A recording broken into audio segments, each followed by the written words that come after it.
Jadi berangkatlah Israel dengan segala miliknya dan ia tiba di Beersheba. Lalu dipersembahkannya korban sembelihan kepada Allah Ishak ayahnya. Berfirmanlah Allah kepada Israel dalam penglihatan waktu malam. Yakub, Yakub. Sahutnya, Ya Tuhan. lalu firman-Nya, Akulah Allah, Allah ayahmu. Janganlah takut pergi ke Mesir, sebab aku akan membuat engkau menjadi bangsa yang besar di sana. Aku sendiri akan menyertai engkau pergi ke Mesir, dan tentulah aku juga akan membawa engkau kembali. Dan tangan Yusuflah yang akan mengatupkan kelopak matamu nanti. Lalu berangkatlah Yakub dari Beersheba, dan anak-anak Israel membawa Yakub, ayah mereka, beserta anak dan istri mereka, dan mereka menaiki kereta yang dikirim Firaun untuk menjemputnya. Mereka membawa juga ternaknya dan harta bendanya yang telah diperoleh mereka di tanah Kanaan. Lalu tibalah mereka di Mesir, yakni Yakub dan seluruh keturunannya bersama-sama dengan dia. Anak-anak dan cucu-cucunya, laki-laki dan perempuan, seluruh keturunannya dibawanyalah ke Mesir. Inilah nama-nama Bani Israel yang datang ke Mesir, yakni Yakub beserta keturunannya. Anak sulung Yakub ialah Ruben. Anak-anak Ruben ialah Henoh, Palu, Hezron, dan Karmi. Anak-anak Simeon ialah Yemuel, Yamin, Ohad, Yakin, dan Zohar, serta Saul, anak seorang perempuan Kanaan. Anak-anak Lewi ialah Gerson, Kehat, dan Merari. Anak-anak Yehuda ialah Onan, Shela, Peres, dan Zerah. Tetapi dan Onan mati di tanah Kanaan. Dan anak-anak Peres ialah Hezron dan Hamul. Anak-anak Isakhar ialah Tola, Pua, Ayub, dan Simron. Anak-anak Zebulon ialah Seret, Elon, dan Yahleel. Itulah keturunan Lea yang melahirkan bagi Yakub di Padan Aram anak-anak lelaki serta Dina juga, anaknya yang perempuan. Jadi seluruhnya, laki-laki dan perempuan, berjumlah 33 jiwa. Anak-anak Gad ialah Zifion, Hagi, Shuni, Ezbon, Eri, Arodi, dan Areli. Anak-anak Asher ialah Yimna, Yiswa, Yiswi, dan Beria. Serah ialah saudara perempuan mereka, dan anak-anak Beria ialah Heber dan Malkiel. Itulah keturunan Silpa, yakni hamba perempuan yang telah diberikan Laban kepada Lea, anaknya perempuan, dan yang melahirkan anak-anak bagi Yakub, seluruhnya 16 jiwa. Anak-anak Rahel, istri Yakub, ialah Yusuf dan Benyamin. Bagi Yusuf lahir Manasye dan Efraim di tanah Mesir, yang dilahirkan baginya oleh Asnat, anak perempuan Potifera, imam di On. Anak-anak Benyamin ialah Bela, Bekher, Asibel, Gera, Naaman, Ehi, Rosh, Mupim, Hupim, dan Ared. Itulah keturunan Rahel yang telah lahir bagi Yakub, seluruhnya berjumlah 14 jiwa. Anak Dan ialah Husim. Anak-anak Naftali ialah Yahzeel, Guni, Yezer, dan Shilem. Itulah keturunan Bilha, yakni hamba perempuan yang diberikan Laban kepada Rahel, anaknya yang perempuan, dan yang melahirkan anak-anak itu bagi Yakub. Seluruhnya berjumlah 7 jiwa. Semua orang yang tiba di Mesir bersama-sama dengan Yakub, yakni anak-anak kandungnya, dengan tidak terhitung istri anak-anaknya, seluruhnya berjumlah 66 jiwa. Anak-anak Yusuf yang lahir baginya di Mesir ada 2 orang. Jadi keluarga Yakub yang tiba di Mesir seluruhnya berjumlah 70 jiwa. Yakub menyuruh Yehuda berjalan lebih dahulu mendapatkan Yusuf, supaya Yusuf datang ke Goshen menemui ayahnya. Sementara itu sampailah mereka ke tanah Goshen. Lalu Yusuf memasang keretanya dan pergi ke Goshen, mendapatkan Israel ayahnya. Ketika ia bertemu dengan dia, dipeluknya lah leher ayahnya dan lama menangis pada bahunya. Berkatalah Israel kepada Yusuf, Sekarang bolehlah aku mati, setelah aku lihat mukamu dan mengetahui bahwa engkau masih hidup. Kemudian berkatalah Yusuf kepada saudara-saudaranya dan kepada keluarga ayahnya itu, Aku mau menghadap Firaun dan memberitahukan kepadanya, saudara-saudaraku dan keluarga ayahku yang tinggal di tanah Kanaan telah datang kepadaku. Orang-orang itu gembala kambing domba, sebab mereka itu pemelihara ternak, dan kambing dombanya, lembu sapinya, dan segala miliknya telah dibawa mereka. Apabila Firaun memanggil kamu dan bertanya, apakah pekerjaanmu? Maka jawablah, hamba-hambamu ini pemelihara ternak, sejak dari kecil sampai sekarang, baik kami maupun nenek moyang kami, dengan maksud supaya kamu boleh diam di tanah Goshen. sebab segala gembala kambing domba adalah suatu kekejian bagi orang Mesir.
Kemudian pergilah Yusuf memberitahukan kepada Firaun, Ayahku dan saudara-saudaraku, beserta kambing dombanya, lembu sapinya, dan segala miliknya, telah datang dari tanah Kanaan, dan sekarang mereka ada di tanah Goshen. dari antara saudara-saudaranya itu dibawanya 5 orang menghadap Firaun. Firaun bertanya kepada saudara-saudara Yusuf itu, Apakah pekerjaanmu? jawab mereka kepada Firaun, Hamba-hambamu ini gembala domba, baik kami maupun nenek moyang kami. Lagi kata mereka kepada Firaun, Kami datang untuk tinggal di negeri ini sebagai orang asing, sebab tidak ada lagi padang rumput untuk kumpulan ternak hamba-hambamu ini. Karena hebat kelaparan itu di tanah Kanaan, maka sekarang izinkanlah hamba-hambamu ini menetap di tanah Goshen. Lalu berkatalah Firaun kepada Yusuf, Ayahmu dan saudara-saudaramu telah datang kepadamu. Tanah Mesir ini terbuka untukmu. Tunjukkanlah kepada ayahmu dan kepada saudara-saudaramu tempat menetap di tempat yang terbaik dari negeri ini. Biarlah mereka diam di tanah Goshen. Dan jika engkau tahu di antara mereka orang-orang yang tangkas, tempatkanlah mereka menjadi pengawas ternakku. Yusuf membawa juga Yakub, ayahnya, menghadap Firaun. Lalu Yakub memohonkan berkat bagi Firaun. Kemudian bertanyalah Firaun kepada Yakub, Sudah berapa tahun umurmu? jawab Yakub kepada Firaun, Tahun-tahun pengembaranku sebagai orang asing berjumlah 130 tahun. Tahun-tahun hidupku itu sedikit saja dan buruk adanya, tidak mencapai umur nenek moyangku, yakni jumlah tahun mereka mengembara sebagai orang asing. Lalu Yakub memohonkan berkat bagi Firaun. Sesudah itu keluarlah ia dari depan Firaun. Yusuf menunjukkan kepada ayahnya dan saudara-saudaranya tempat untuk menetap dan memberikan kepada mereka tanah milik di tanah Mesir, di tempat yang terbaik di negeri itu, di tanah Rameses, seperti yang diperintahkan Firaun. Dan Yusuf memelihara ayahnya, saudara-saudaranya, dan seisi rumah ayahnya dengan makanan menurut jumlah anak-anak mereka. Di seluruh negeri itu tidak ada makanan, sebab kelaparan itu sangat hebat, sehingga seisi tanah Mesir dan tanah Kanaan lemah lesu karena kelaparan itu. Maka Yusuf mengumpulkan segala uang yang terdapat di tanah Mesir dan di tanah Kanaan, yakni uang pembayar gandum yang dibeli mereka. Dan Yusuf membawa uang itu ke dalam istana Firaun. Setelah habis uang di tanah Mesir dan di tanah Kanaan, datanglah semua orang Mesir menghadap Yusuf serta berkata, Berilah makanan kepada kami. Mengapa kami harus mati di depanmu? Sebab tidak ada lagi uang. Jawab Yusuf, Jika tidak ada lagi uang, berilah ternakmu, maka aku akan memberi makanan kepadamu sebagai ganti ternakmu itu. Lalu mereka membawa ternaknya kepada Yusuf, dan Yusuf memberi makanan kepada mereka ganti kuda, kumpulan kambing domba, dan kumpulan lembu sapi, dan keledainya. Jadi disediakannyalah bagi mereka makanan ganti segala ternaknya pada tahun itu. Setelah lewat tahun itu, datanglah mereka kepadanya pada tahun yang kedua, serta berkata kepadanya, Tidak usah kami sembunyikan kepada tuanku bahwa setelah uang kami habis dan setelah kumpulan ternak kami menjadi milik tuanku, tidaklah ada lagi yang tinggal yang dapat kami serahkan kepada tuanku selain badan kami dan tanah kami. Mengapa kami harus mati di depan matamu?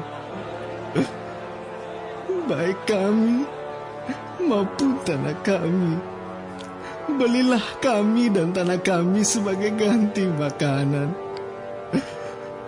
Maka kami dengan tanah kami akan menjadi hamba kepada Firaun. Berikanlah benih supaya kami hidup dan jangan mati, dan supaya tanah itu jangan menjadi tandus. Lalu Yusuf membeli segala tanah orang Mesir untuk Firaun, sebab orang Mesir itu masing-masing menjual ladangnya, karena berat kelaparan itu menimpa mereka. Demikianlah negeri itu menjadi milik Firaun. Dan tentang rakyat itu, diperhambakannyalah mereka di daerah Mesir dari ujung yang satu sampai ujung yang lain. Hanya tanah para imam tidak dibelinya, sebab para imam mendapat tunjangan tetap dari Firaun, dan mereka hidup dari tunjangan itu. Itulah sebabnya mereka tidak menjual tanahnya. Berkatalah Yusuf kepada rakyat itu, Pada hari ini, aku telah membeli kamu dan tanahmu untuk Firaun. Inilah benih bagimu, supaya kamu dapat menabur di tanah itu. Mengenai hasilnya, kamu harus berikan 1/5 bagian kepada Firaun, Dan yang 4 bagian lagi, itulah menjadi benih untuk ladangmu, dan menjadi makanan kamu, dan mereka yang ada di rumahmu, dan menjadi makanan anak-anakmu. Lalu berkatalah mereka, Engkau telah memelihara hidup kami. Asal kiranya kami mendapat kasih Tuanku, biarlah kami menjadi hamba kepada Firaun. Yusuf membuat hal itu menjadi suatu ketetapan mengenai tanah di Mesir sampai sekarang, yakni bahwa 1/5 dari hasilnya menjadi milik Firaun. Hanya tanah para imam tidak menjadi milik Firaun. Maka diamlah Israel di tanah Mesir, di tanah Goshen, dan mereka menjadi penduduk di situ. Mereka beranak cucu dan sangat bertambah banyak. Dan Yakub masih hidup 17 tahun di tanah Mesir, maka umur Yakub, yakni tahun-tahun hidupnya, menjadi 147 tahun. Ketika hampir waktunya bahwa Israel akan mati, dipanggilnyalah anaknya Yusuf dan berkata kepadanya, Jika aku mendapat kasih-Mu, letakkanlah kiranya tangan-Mu di bawah pangkal pahaku, dan bersumpahlah bahwa Engkau akan menunjukkan kasih dan setia kepadaku. Janganlah kiranya kuburkan aku di Mesir, karena aku mau mendapat perhentian bersama-sama dengan nenek moyangku. Sebab itu angkutlah aku dari Mesir, dan kuburkanlah aku dalam kubur mereka. Jawabnya, Aku akan berbuat seperti katamu itu. kemudian kata Yakub, Bersumpahlah kepadaku. maka Yusuf pun bersumpah kepadanya.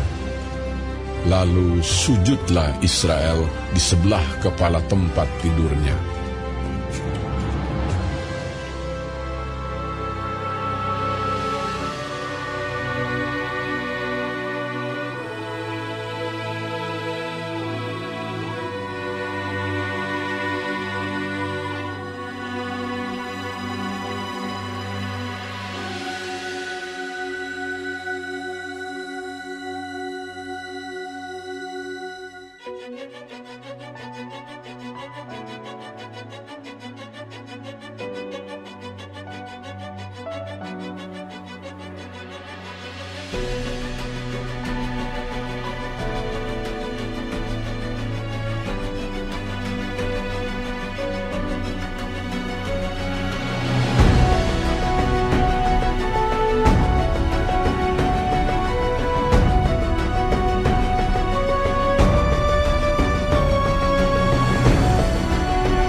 Sesudah itu ada orang mengatakan kepada Yusuf, Ayahmu sakit.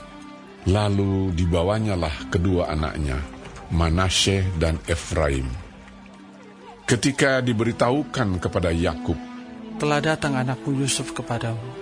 maka Israel mengumpulkan segenap kekuatannya dan duduklah ia di tempat tidurnya.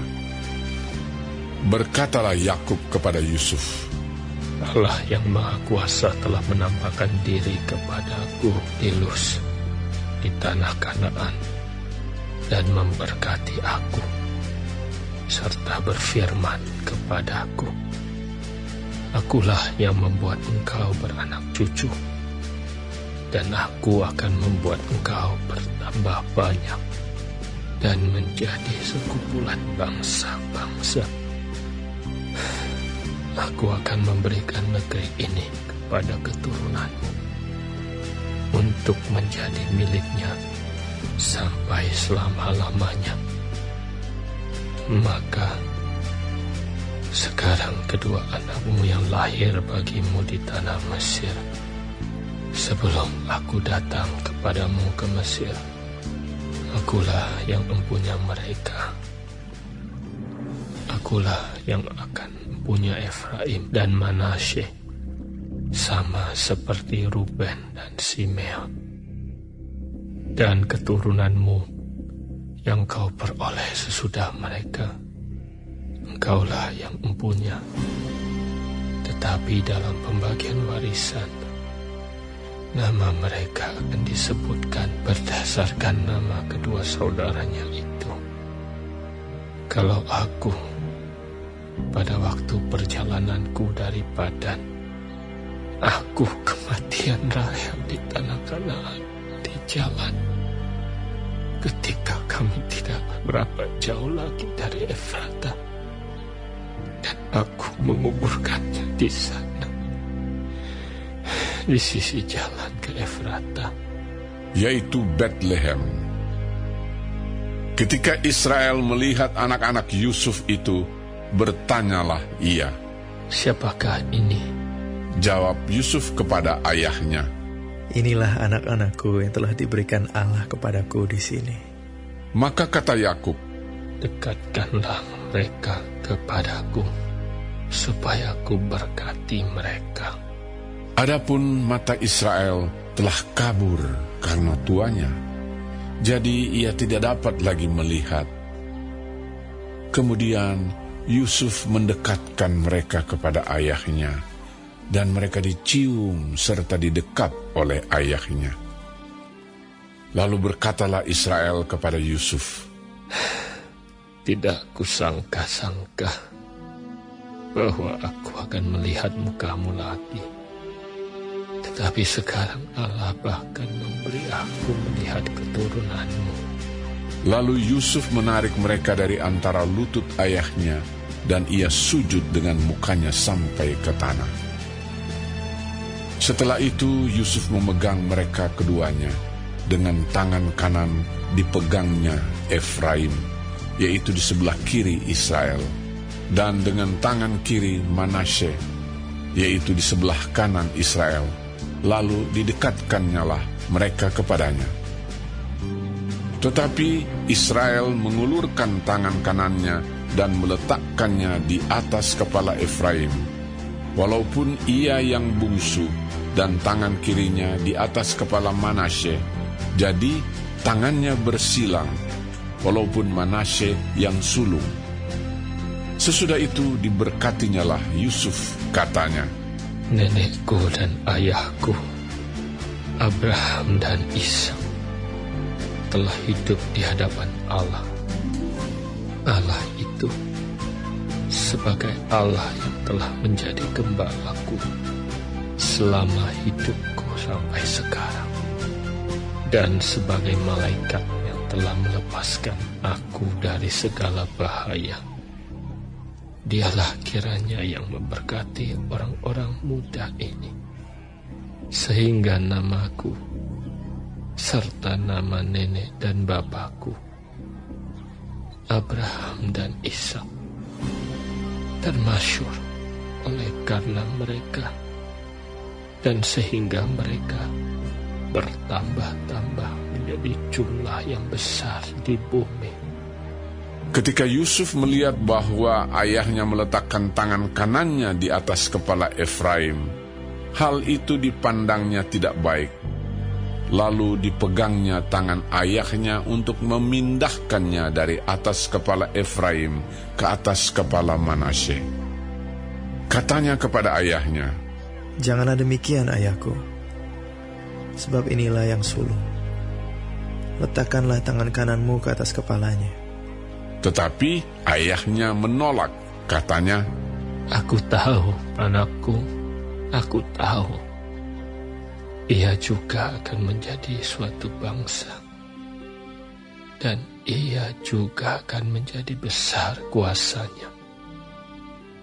Walaupun begitu, adiknya akan lebih besar kuasanya daripadanya, dan keturunan adiknya itu akan menjadi sejumlah besar bangsa-bangsa." Lalu diberkatinyalah mereka pada waktu itu, katanya, "Dengan menyebutkan namamu lah orang Israel akan memberkati. Demikian Allah kiranya membuat engkau seperti Efraim dan seperti Manasye. Demikianlah didahulukannya Efraim daripada Manasye. Kemudian berkatalah Israel kepada Yusuf, "Tak lama lagi aku akan mati, tapi Allah akan menyertai kamu dan membawa kamu kembali ke negeri nenek moyangmu. Dan sekarang aku memberikan kepadamu sebagai kelebihanmu daripada saudara-saudaramu suatu punggung gunung yang kurebut dengan pedang dan panahku dari tangan orang Amori."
Kemudian Yakub memanggil anak-anaknya dan berkata, "Datanglah berkumpul, supaya aku beritahukan kepadamu apa yang akan kamu alami di kemudian hari.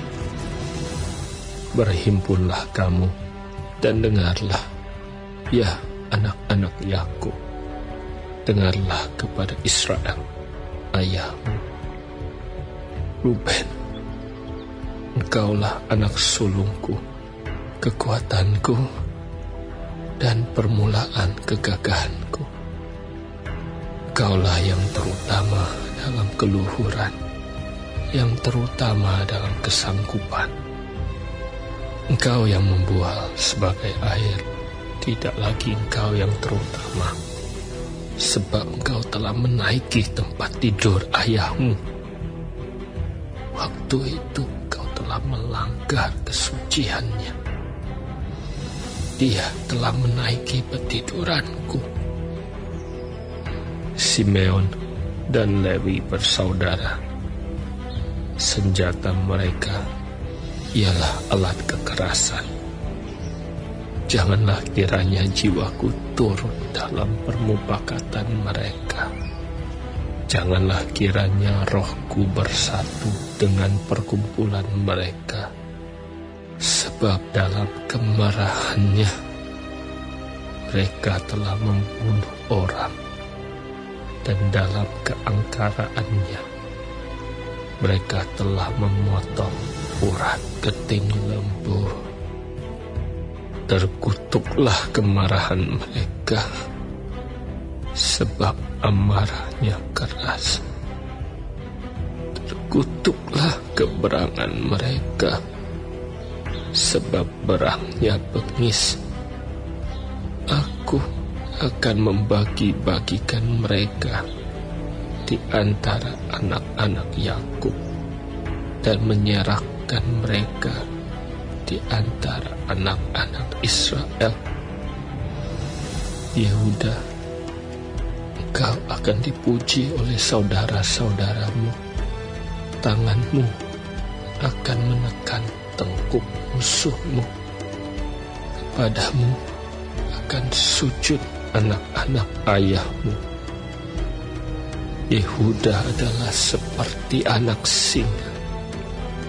Setelah menerkam, engkau naik ke suatu tempat yang tinggi. Hai anakku, ia meniarap dan berbaring seperti singa jantan atau seperti singa betina. Siapakah yang berani membangunkannya?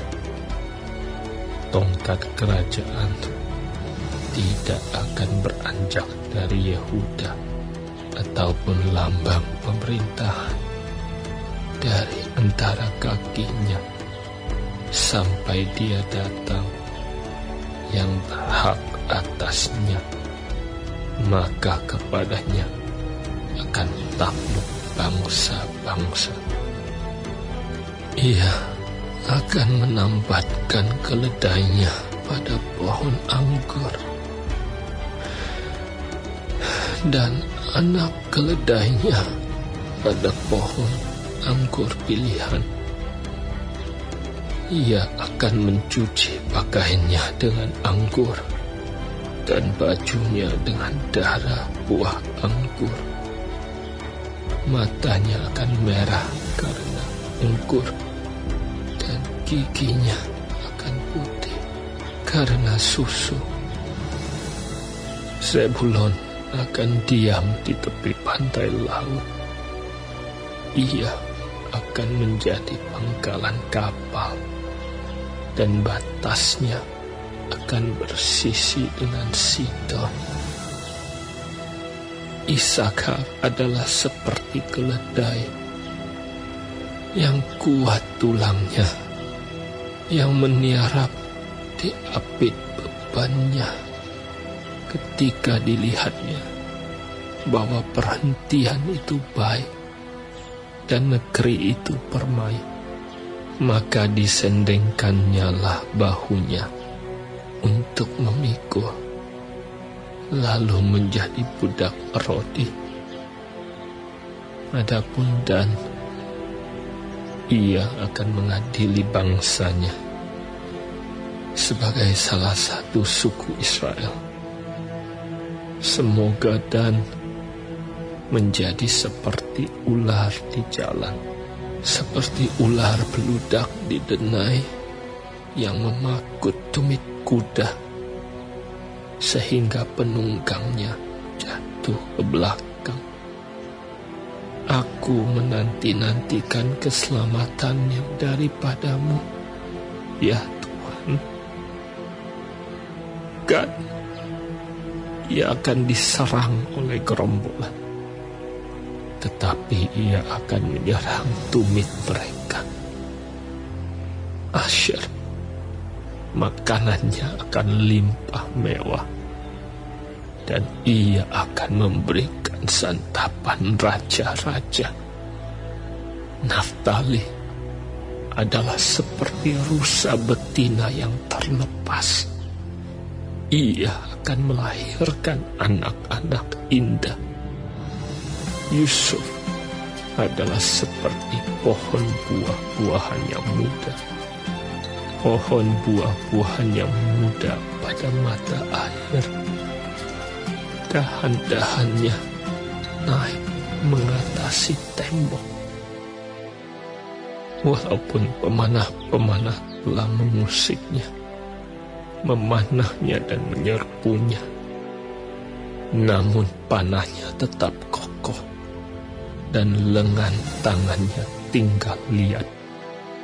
Oleh pertolongan yang maha kuat pelindung Yakub, oleh sebab gembalanya gunung batu Israel, oleh Allah ayahmu yang akan menolong engkau, dan oleh Allah yang maha kuasa yang akan memberkati engkau dengan berkat dari langit di atas, dengan berkat samudra raya yang letaknya di bawah, dengan berkat buah dada dan kandungan. Berkat ayahmu melebihi berkat gunung-gunung yang sejak dahulu, yakni yang paling sedap di bukit-bukit yang berabad-abad.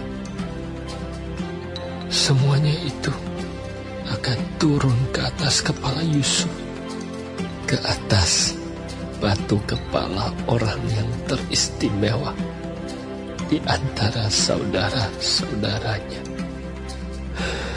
Benyamin adalah seperti serigala yang menerkam. Pada waktu pagi, ia memakan mangsanya, dan pada waktu petang, ia membagi-bagi rampasannya. Itulah semuanya suku Israel, 12 jumlahnya. Dan itulah yang dikatakan ayahnya kepada mereka ketika ia memberkati mereka. Tiap-tiap orang diberkatinya dengan berkat yang diuntukkan kepada mereka masing-masing.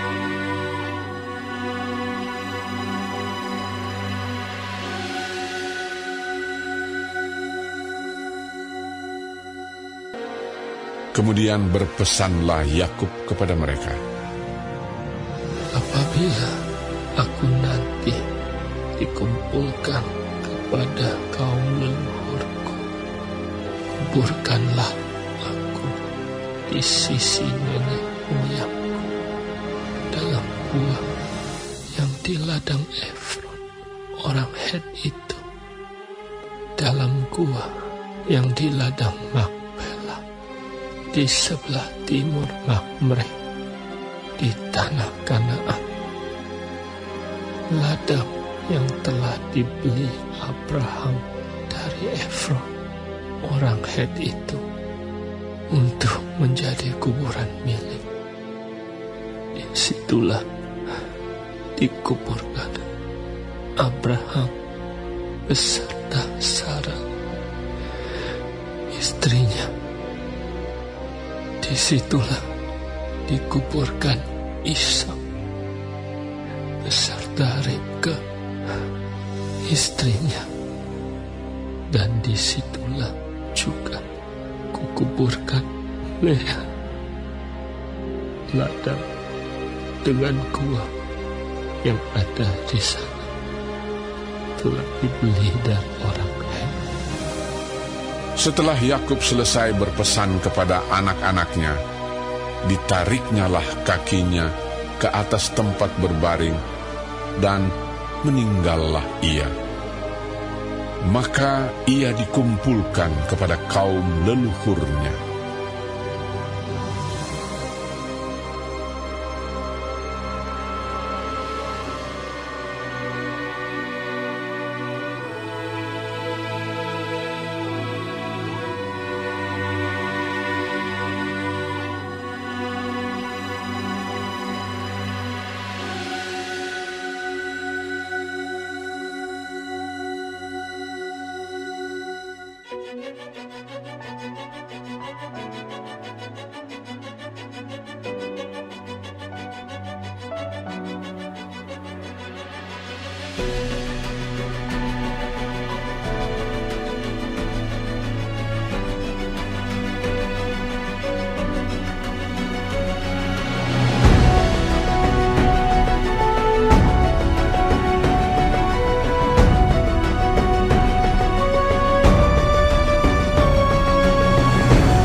Lalu Yusuf merebahkan dirinya mendekat muka ayahnya, serta menangisi dan mencium dia. Dan Yusuf memerintahkan kepada tabib-tabib, yaitu hamba-hambanya, untuk merempah-rempahi mayat ayahnya. Maka tabib-tabib itu merempah-rempahi mayat Israel. Hal itu memerlukan 40 hari lamanya, sebab demikianlah lamanya waktu yang diperlukan untuk merempah-rempahi, dan orang Mesir menangisi dia 70 hari lamanya. Setelah lewat hari-hari penangisan itu, berkatalah Yusuf kepada seisi istana Firaun, "Jika kiranya aku mendapat kasih-Mu, katakanlah kepada Firaun bahwa ayahku telah menyuruh aku bersumpah. Katanya, tidak lama lagi aku akan mati dalam kuburku yang telah kugali di tanah Kanaan. Disitulah kau kuburkan aku. Oleh sebab itu, izinkanlah aku pergi ke sana, supaya aku menguburkan ayahku. Kemudian aku akan kembali." Lalu berkatalah Firaun, "Pergilah ke sana, dan kuburkanlah ayahmu itu, seperti yang telah disuruhnya engkau bersumpah." Lalu berjalanlah Yusuf ke sana untuk menguburkan ayahnya, dan bersama-sama dengan dia berjalanlah semua pegawai Firaun, para tua-tua dari istananya, dan semua tua-tua dari tanah Mesir, serta seisi rumah Yusuf juga, saudara-saudaranya, dan seisi rumah ayahnya. Hanya anak-anaknya serta kambing domba dan lembu sapinya ditinggalkan mereka di tanah Goshen. Baik kereta maupun orang-orang berkuda turut pergi ke sana bersama-sama dengan dia, sehingga iring-iringan itu sangat besar. Setelah mereka sampai ke Goren Haatat yang di seberang sungai Yordan, maka mereka mengadakan di situ ratapan yang sangat sedih dan riuh, dan Yusuf mengadakan perkabungan 7 hari lamanya karena ayahnya itu.